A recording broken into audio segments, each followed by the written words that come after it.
നമസ്കാരം, സുപ്രഭാതം.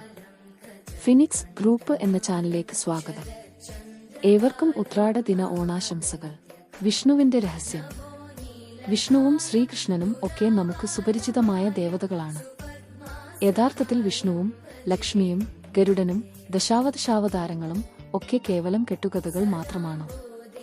വിഷ്ണു 4 കൈകളോട് കൂടിയവനാണ്. കാർമുകിൽ വർണ്ണനാണ്. ഗരുഡനാണ് വിഷ്ണുവിന്റെ വാഹനം. ശംഖചക്ര കഥാപത്മങ്ങൾ ആയുധമായുള്ളവനാണ്. അങ്ങനെ നീളുന്ന വിഷ്ണുവിന്റെ വിശേഷണങ്ങൾ വായിക്കുമ്പോൾ നമുക്ക് ഇതെല്ലാം കെട്ടുകഥകൾ ആണെന്ന് തോന്നുന്നു. വിഷ്ണു ആദി ദൈവീകത്വത്തിൽ സൂര്യനാണ്. മഹാഭാരതത്തിലും വിഷ്ണുവിനെ സൂര്യനായി ചിത്രീകരിച്ചു കാണുന്നു. ആകാശം സൂര്യപദം അഥവാ സ്ഥാനമാകുന്നു എന്നും അതിനാൽ സൂര്യപദം ആകാശത്തിന്റെ പര്യായമാണെന്നും അമരകോശത്തിൽ ഉണ്ട്. യാസ്കൻ എന്ന വിശ്വവിഖ്യാതനായ നിരുത്തകാരനും വിഷ്ണുവിനെ സൂര്യനായി ചിത്രീകരിച്ചിട്ടുണ്ട്.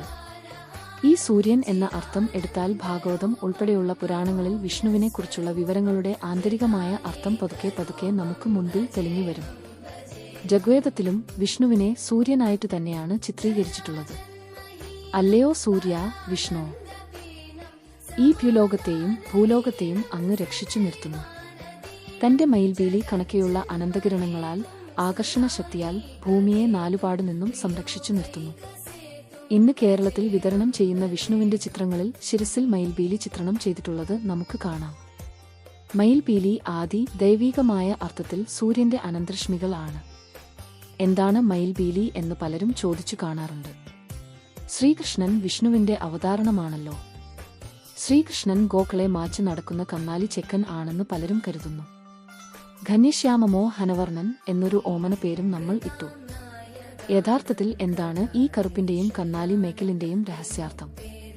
സൂര്യന്റെ അവതാരമായി ശ്രീകൃഷ്ണന് ഗോക്കളെ മേച്ച് നടക്കുക തന്നെ ചെയ്യും. കാരണം ശ്രീകൃഷ്ണന് വിഷ്ണുവിന്റെ അവതാരമാണല്ലോ.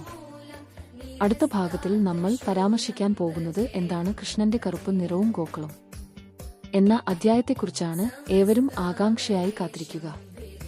ഞങ്ങൾ ഇടുന്ന വീഡിയോ ആദ്യം തന്നെ ലഭിക്കാനായി ബെൽ ഐക്കൺ എനേബിൾ ചെയ്യുക. വീഡിയോസ് ഇഷ്ടമായെങ്കിൽ സബ്സ്ക്രൈബ് ചെയ്യാൻ മറക്കാതിരിക്കുക.